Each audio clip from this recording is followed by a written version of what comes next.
Hey, and welcome to the Neurodivergent Musician Podcast, where I explore the world of neurodiversity and musicianship. I'm your host, John Hart, along with Luna, my guitar, and today I'll be talking about sensory overload. Each episode is broken up into a traffic format, where I'll share insights in the red section, improvised babble in the amber, and recommendations you might find handy in the green. So let's head on over to the red section for more insights.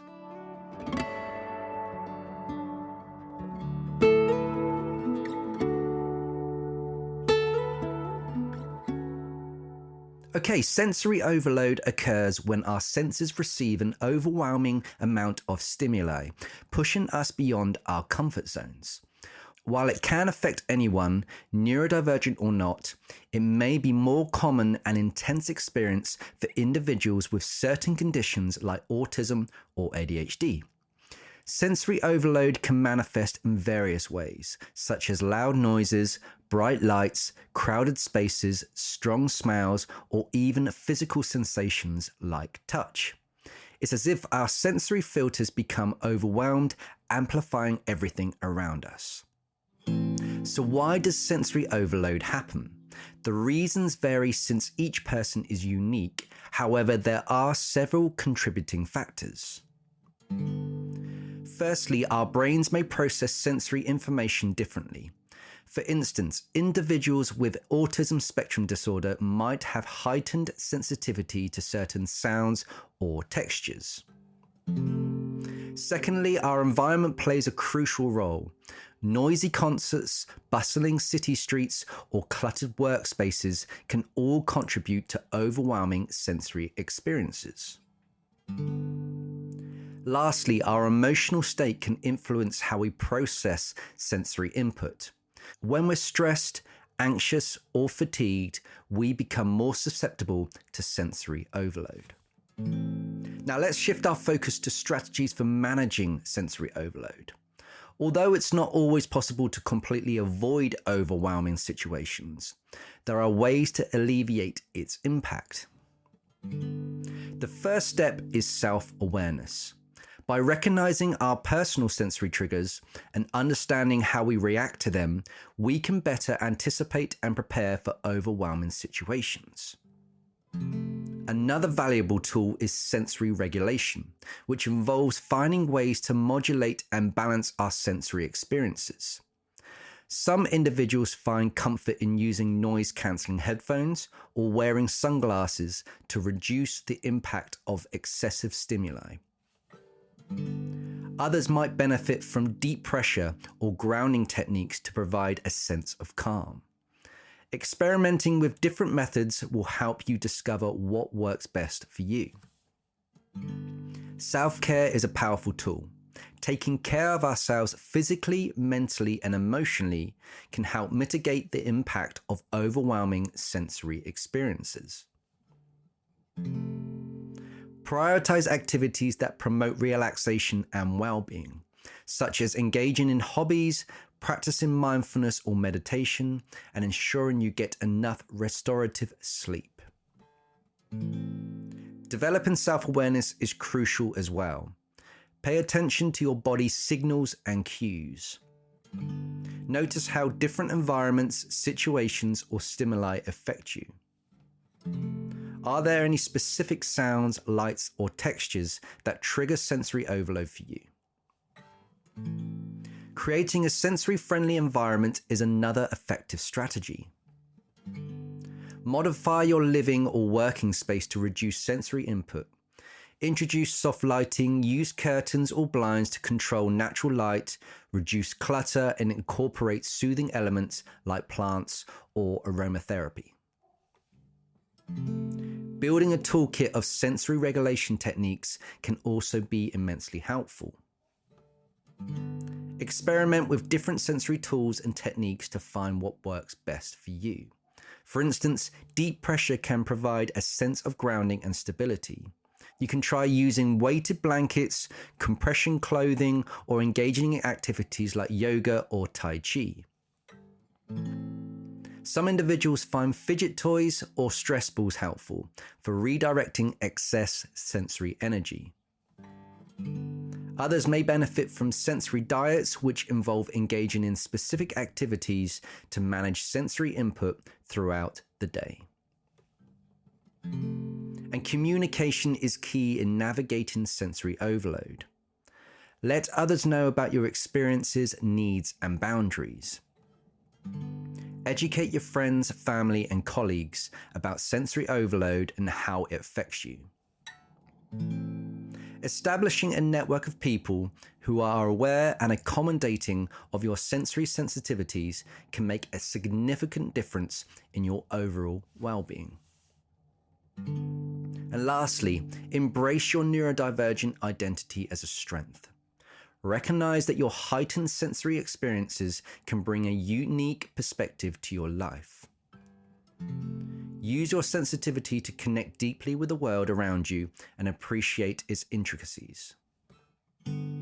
Allow your sensory experiences to enhance your creative expression and embrace the beauty that arises from a neurodivergent mind. Remember, managing sensory overload is an ongoing journey of self-discovery and adaptation. Be patient with yourself and celebrate the progress you make along the way. By incorporating self-care, self-awareness, communication, and embracing your neurodivergent identity, you can navigate sensory overload and create a harmonious balance between your sensory experiences and your passions. So that's it for the red section. We're now going to go into the amber section with my improvised babble. See you then.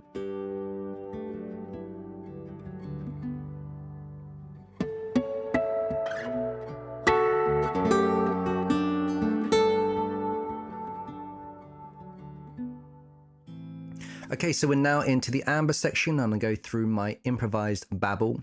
So when I think of sensory overload, I think of when I'm at home and there seems to be a sense of calm in some areas, especially with a young family and with children, and there's lots of other things going on. Maybe you've got, there's lots of other senses going on. Maybe it's indoors in the house or it's outside.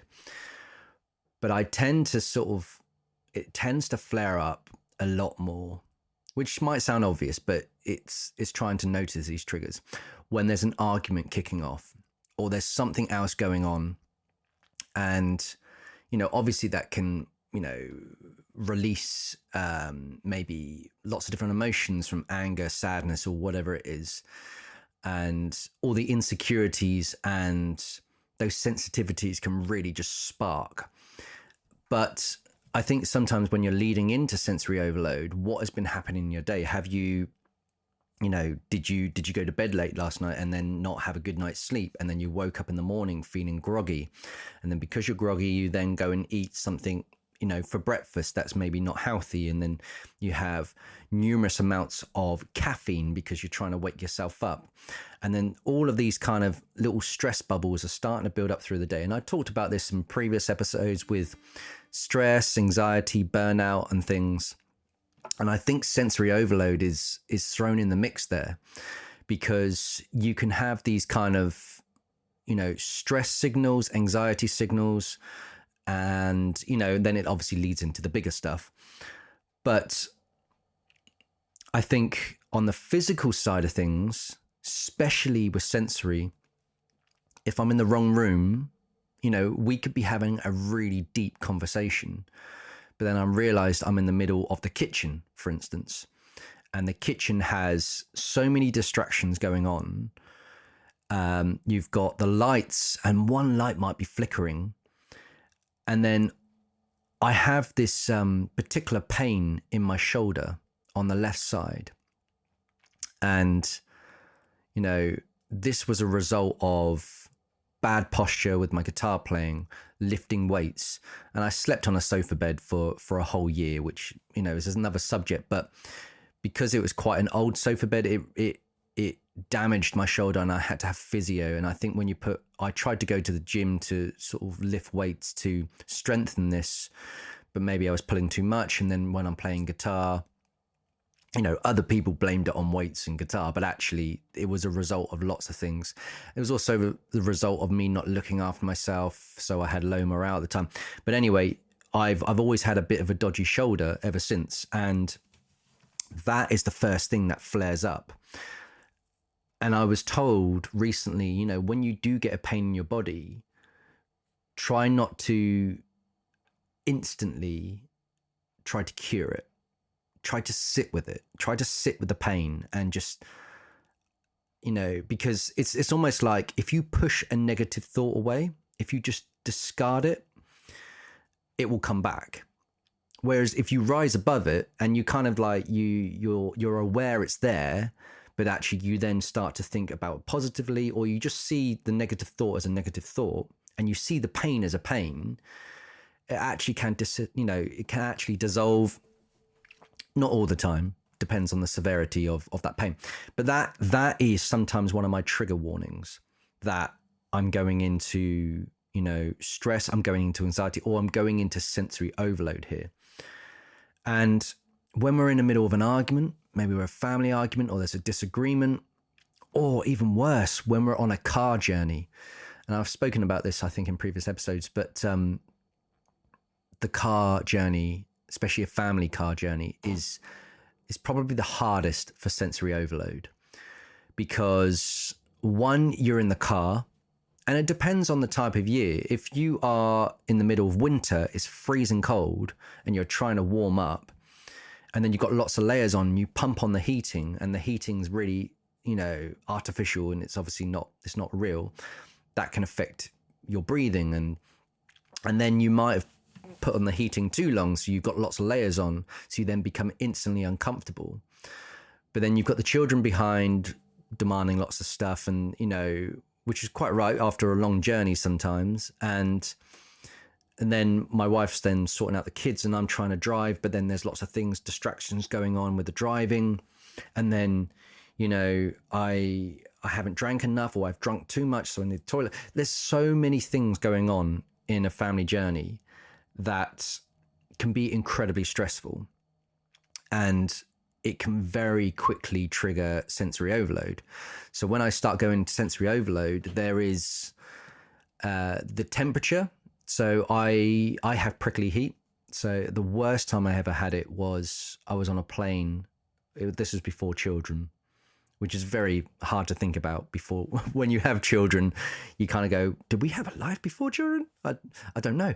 And but anyway, it was my wife and I can't remember where we were going, but there was a point on the plane where there was a sort of a pressure change and the temperature change or whatever it was, and it triggered massively, and it was like someone tipped a bucket of ants over me, and I wasn't scratching or anything as well. I just held on to the arms of the seats, clenching as hard as I could to allow this to pass. And then my wife got me a glass of water, but she didn't know what to do in that situation.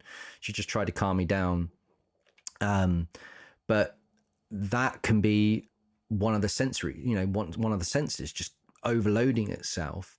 And that can be just temperature change. It can be when you have those sort of British weather days where you've got rain and sun and sometimes sleet and snow all in one day, and it's all over the place, and that can trigger that. But when you're in the car, so your temperature can start going up and down, fluctuating, and then you've got this taste, and I've had this taste where it feels like sort of that battery taste. So if you've bit your lip, or you've cut yourself, and then you go and use your saliva to try and sort of cure it, but you get that kind of sort of metallic taste. I get that as well, and it's really heightened with taste. And anything I do try, whether I'm in the car, a piece of fruit, I can taste the acidity of it really, really quickly. And so that's two senses going off. You've got this temperature gauge going, and then you got your taste, and then you go to the smell, and then you can start smelling water, which is the most ridiculous thing, but you can smell sort of the dustiness. You can sense, if there's sort of like the aircon coming through, you can smell the air, and and it's really, really heightened. So if there is something that we've got with us, you know, sandwiches that's got something like fish or whatever it is, I can really smell it. And because my taste buds have heightened, my temperature gauge has heightened, then I feel like, you know, my face is then starting to twitch, and it feels like I've had too much coffee, but there is just this twitching sort of side of it that I can't stop. And it used to be really bad, and it depends on how stressed the situation is. But then I get, it's almost like tinnitus. You get that kind of kick in, and then my eyes start to go blurry or glossy. And this is why I start to feel really, really tired in the car. And no amount of caffeine or sugar or water or whatever it is can stop me feeling like that. And, you know, I've struggled on journeys in the car before in the past with regards to tiredness. And I think it's just the sensory overload, the overwhelm of what's going on in the car. And that can sometimes bleed into the house, and, you know, so many things going on. And, you know, I remember as a kid, as a child growing up, I was sneaky. And I, you know, you often say with young children, if they go quiet, something's going on. My kids are like that, you know, and that's what kids are like. And they're curious and they push the boundaries and they do these things. But if you're stressed about work, and then maybe you're stressed about life, and you're stressed about outside things going on, and so many of these balls are not in harmony, then an argument or someone drops something, or we do something, or whatever it is, or the tone from the other people in your house, if it triggers a response, then the body then goes into sort of a mild survivor mode, and then it will, you know, I feel like it heightens all my senses, and also my emotional senses as well. So there can be sensory overload, but I feel like sensory overload is in feelings and emotions as well. And, you know, if I'm met with any negativity, and this is really hard, this is what sort of blends into RSD and everything as well, and trying to get that understanding of it and trying to get to the trigger beforehand. But if I'm met with, this is a problem first before we go to a solution, it's really hard. I can tell straight away I'm on the back foot, and then all my senses start to build up, and then things start to build up inside. And then if the kids then come into the situation, or something else happens in the situation, like we've got rabbits, and if the rabbits start jumping up and they start going over to other gardens, it's just these stress bubbles starting to add on top of it. But the physical sensations that you start to kind of feel, wow, I mean, sometimes you don't know you're into sensory overload or sensory overwhelm until you're in it. And then when it comes to like the business, if there's not money coming into the account, or if there's not, you know, you're setting up all these things and you're trying to manage it, you're trying to do everything you can, especially for a music career, but it's just not working, or it's not coming in when you hoped it to come in. You know, and for instance, you know, this year, after all the crises and after the year out, recovering, you know, that dented the business massively. So since January 2023, I've been trying to build up the business, putting in support networks for teaching and for events, and then, you know, hiring someone to be on the team. And it's worked for parts of the year, but because I've been working alone, I took my eye off the ball, and I haven't now got any work for the summer holidays. And the summer holidays has been a massive problem for years and years and years, because I'm always like in the trenches during term time, but I'm not thinking ahead. I'm not planning ahead. And that's why sometimes with neurodivergent musicians, or, you know, musicians who struggle, we need that extra help, because we are creative. We're visionaries and, you know, ideas and things. But sometimes that consistency and that main sort of consistent maintenance of our business and thinking forward of like, well, this money now has got to it's got to spread over this amount of time, and then we've got to get bookings in, or we've got to get work in for these periods.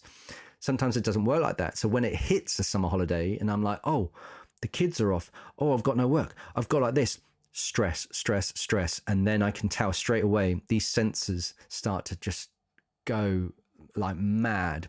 My shoulder is throbbing.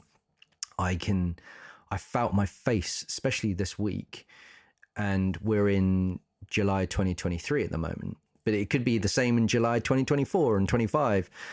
That sort of feeling where I'm not at work properly, I'm not in routine, I can start to feel all the senses start to kick in.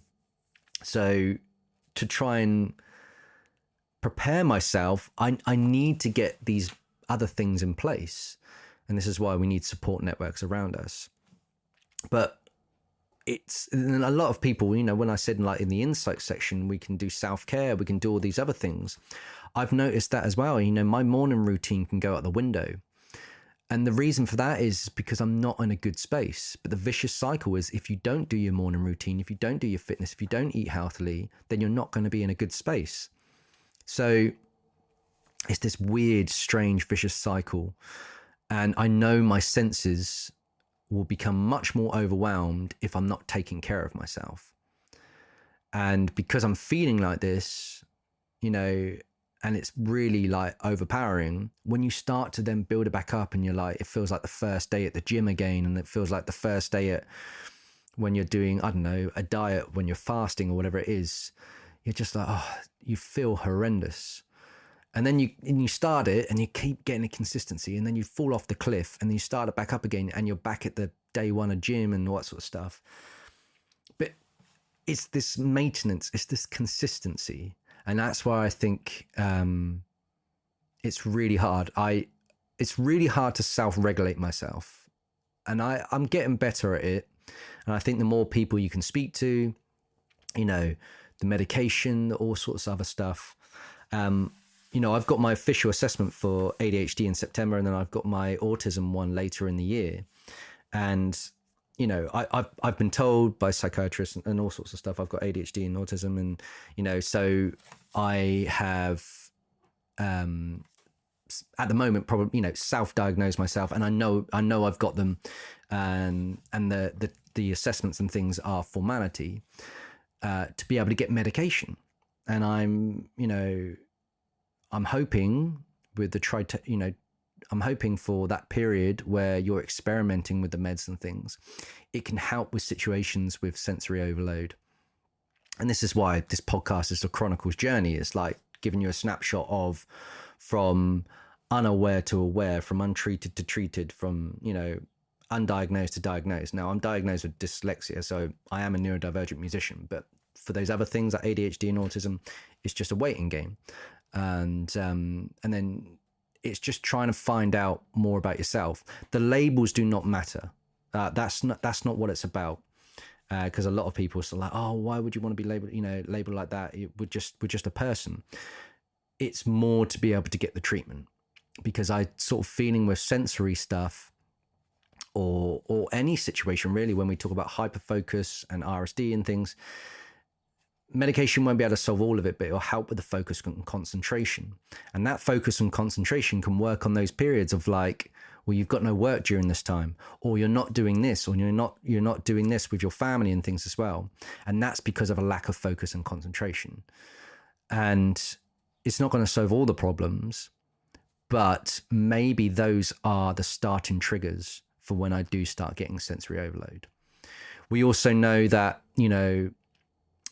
with my wife and children, they are starting to recognize that the car journeys are an issue. So we need to take more breaks, and I need to go for a walk for like 5-10 minutes when we stop, or when we're in the house and maybe, we're in the wrong room or in the wrong environment.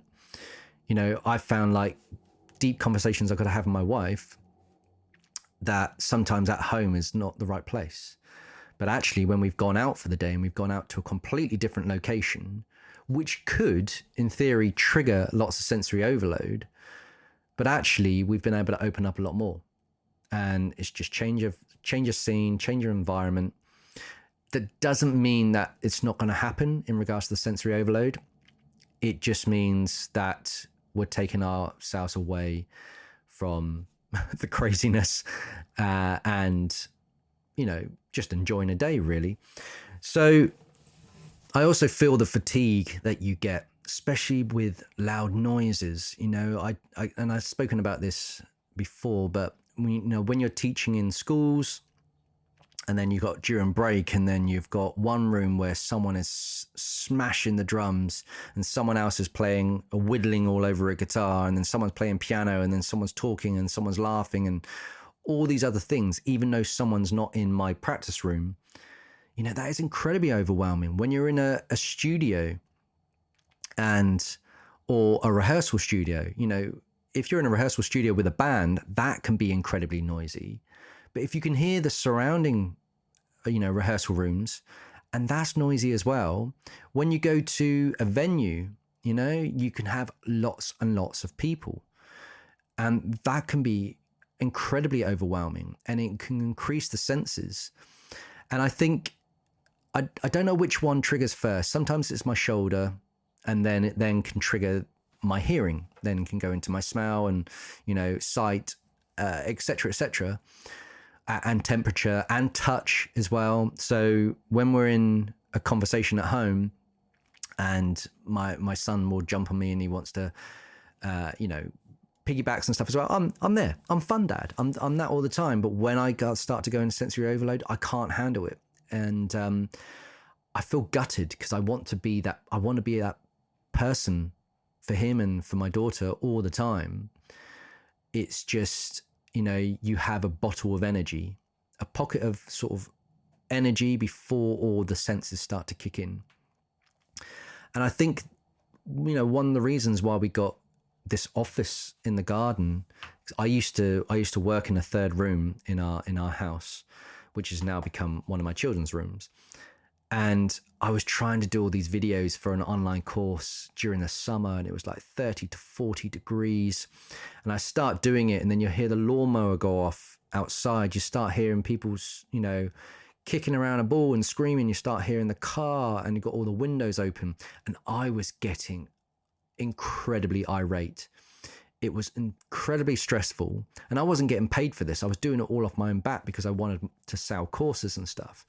So it was just pressure, and also waiting for everybody to go out of the house to be able to do this. And then when you hear the car starting reversing the drive, it would trigger incredible stress, which would trigger all the senses. So by the time they came in, I wasn't in a happy place. And I don't know why I put myself in that situation, but I think it's the unawareness of it. I think that's what it was. But also knowing that, you know, when you've got emotions, feelings, and thoughts going on internally, that's like an internal waltz. And it's the same with maybe your senses as well. That physical sensations, when you know they're going off, it's like a sensory waltz going on in my face in regards to smell and hearing and things. And trying to step away from that, you know, from a bird's eye point of view. So you've got this kind of sensory stuff going on, you've got this internal stuff going on, and you're trying to rise above it. And it's almost like when I was talking about in depression with the Stalins, it feels a bit like that sometimes.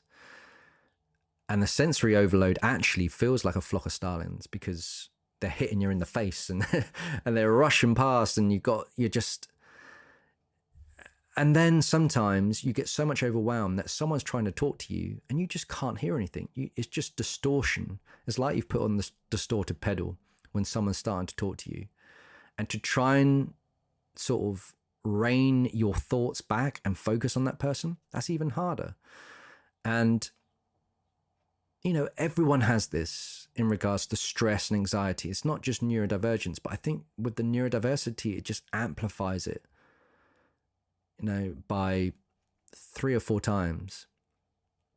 And I don't like going to supermarkets. I don't like going to town. I don't like doing these things. And I know the convenience of these big online stores, you know, and whether you talk about tax and all sort of other stuff, you know, it's that convenience of ordering something without having to go through that craziness. You know, we've done like online shopping with supermarkets where they deliver it to your door. And I was like, no, I can't do that. I'll just go to a supermarket and do it. And then I realized when I went there, because I hadn't, you know, structured the shopping list for different departments, I was going back and forth to all these areas and not being able to find the thing. And then straight away, when that stress kicks in, I was like, oh, hang on a minute. I'm starting to smell this department, like this aisle here. Oh, look, the hearing sensory has gone straight through the roof. That battery taste in my mouth starting to happen. Oh, I've got that pain in my shoulder. And then I learned something great from a Dr. Chatterjee podcast the other day about sort of the double breath, where you breathe in through your mouth as if you're just about to hold your breath, and then you inhale through your nose immediately and then breathe out.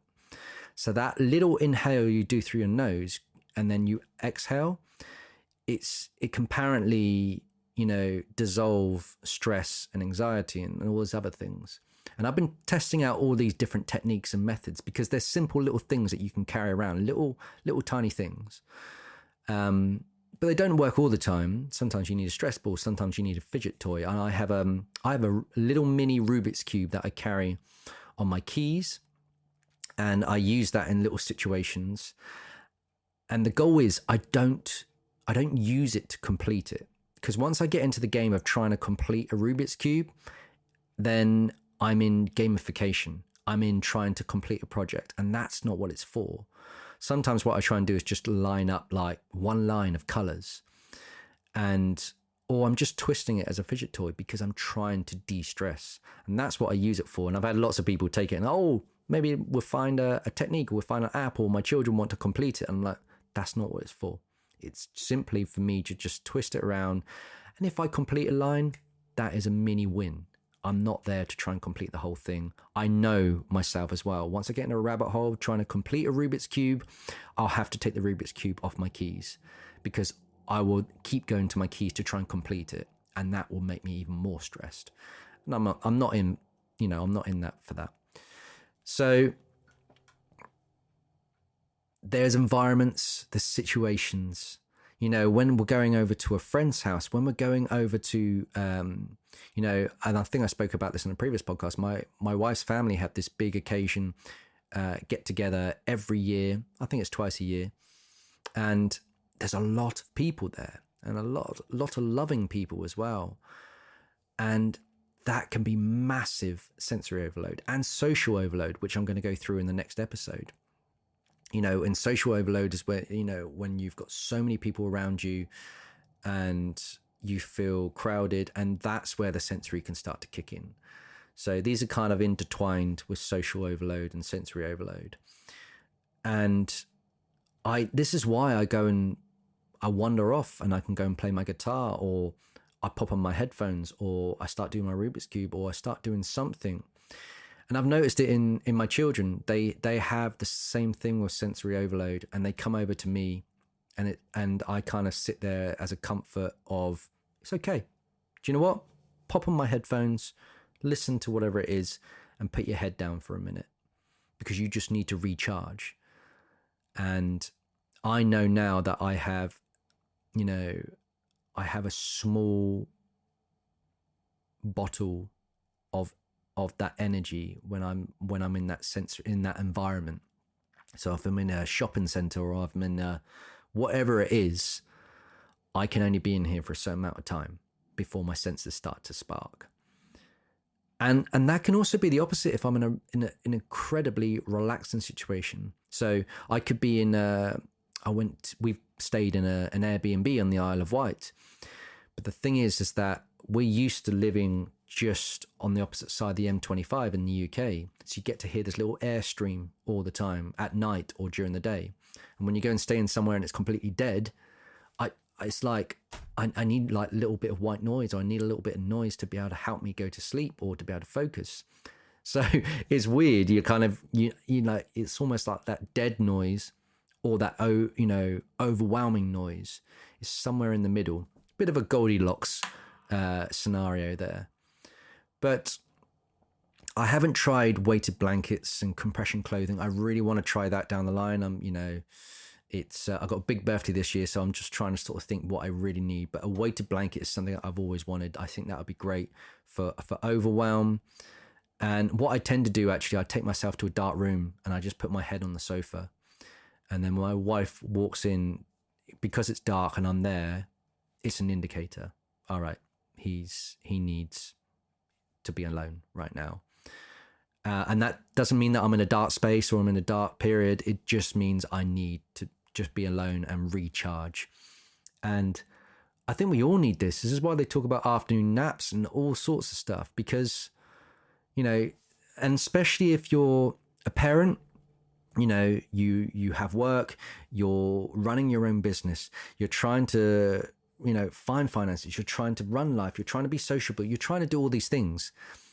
And it just doesn't work sometimes. And we're kind of in a household at the moment. We're in sort of transition. We're trying to make it more neurodivergent friendly, and with visuals and things as well. And we're working towards that. It's not an overnight thing, but sometimes you can change the light bulbs. We might be able to change the light bulbs to something a bit warmer or whatever it is. The more awareness we have, the more we can educate ourselves about all these things, the easier it will get. So when we do go into, environments where it's, the light is overpowering, I will wear sunglasses. Or if I go into it and it's really noisy, like supermarkets now, I'll take my noise cancelling headphones and I put on Tide, which will be the sound of waves, or a podcast episode, or if the smell gets more intense, basically, I don't really do a lot in that situation. I try and I do. I have chewing gum. So the great thing about chewing gum and menthol chewing gum is you get that obviously sensation go through your nose, and you'll be able to taste something that, it taste of mint, basically. And I find the chewing helps. And it can also interrupt the hearing and my thought process as well, because you get that chamming noise. It doesn't really work when you've got noise cancelling headphones on all the time, because if you start chewing, it can start interfering with the sound of it. But it's just things like that. And because I can't teleport to my guitar all the time, I just, unless I got other people running my life, which is not realistic. And obviously the Rubik's Cube can help. I've got, my wife bought me a pair of these things called loops, which are earplugs, and normal traditional earplugs, those foamy ones you stick in your ears, they don't stay in. And also they cut out a ton of noise, and they're not very practical. They're very cheap. Whereas these loops, they can just slot into your ears and they cut out a certain amount of decibels. So you can go to a concert and still hear, the full energy and magic of the music you're listening to, but you won't hear all the high frequencies, such as the cymbals and other things, or the amplification. And I've used it in the car. What we have started doing in the car now is I start putting a podcast on whilst I drive. So I put one earplug in my left ear, so I can still hear things going on with my right, but my left here is the one that's going to have sensory overload, because obviously to my left is my wife and then behind me is my children. Whereas I can hear everything with my right ear, but I've got this podcast going on. It doesn't work all the time, but I use the loops sometimes as well, because it cuts out a certain amount of decibels. But I think it's now trying to have like an SOS package. So when you're in the car, you're like, these are the things I need to be able to get me through the journey. Because I prefer to drive than be the passenger, because I get overwhelmed with children and other things going on. And I need a goal. I need to be behind the driving wheel to go, right, this is my role, basically. And I think it's those other areas of life that we need that as well. So anyway, that is my improvised babble on sensory overload. We've got a Facebook group, which is the Neurodivergent Musicians. Please come and join it and let us know your thoughts about sensory overload. Do you suffer from it? What sense is more heightened than the others? Do you have any sort of techniques or tips to help you get over sensory overload, come and let us know your thoughts about that. And also just come and connect with us as a community. Love to hear from you. I want to build up a community of neurodivergent musicians and neurodivergents who love music. So anyway, that is it for the improvised amber section. I'll see you in the green section for a recommendation.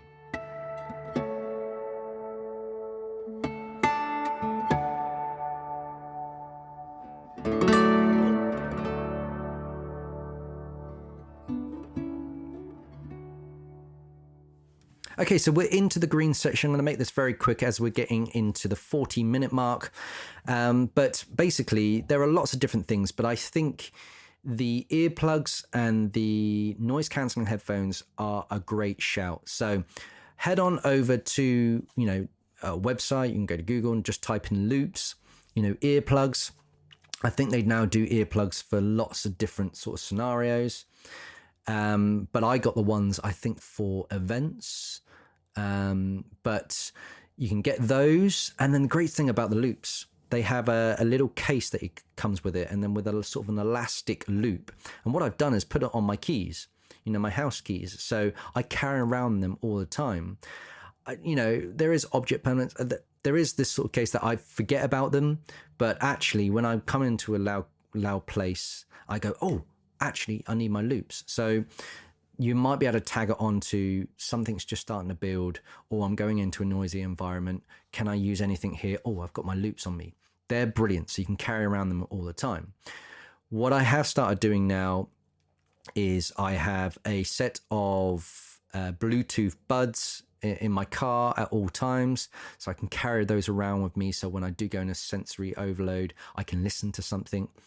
But what I do like to carry around with me, and once you get over that fear of people looking at you, is noise cancelling headphones.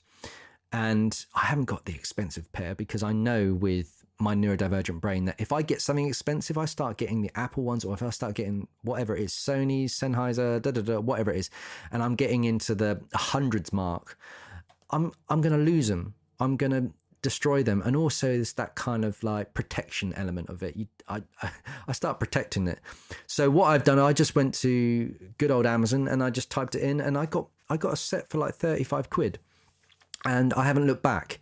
Once I got that thought out of my head that I need noise cancelling headphones, I thought, I'll just try a cheap pair.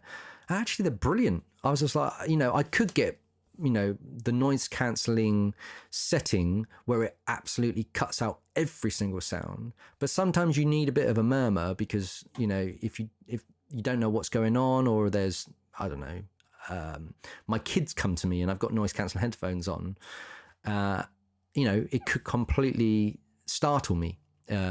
So these ones, I've got a little switch that go from sort of normal sounding headphones, and you flick it and it just cuts out a frequency. It's not completely noise cancelling, but I haven't tried the most expensive ones yet, but I've had this pair for about 6 months, and yeah, I'm absolutely fine with them.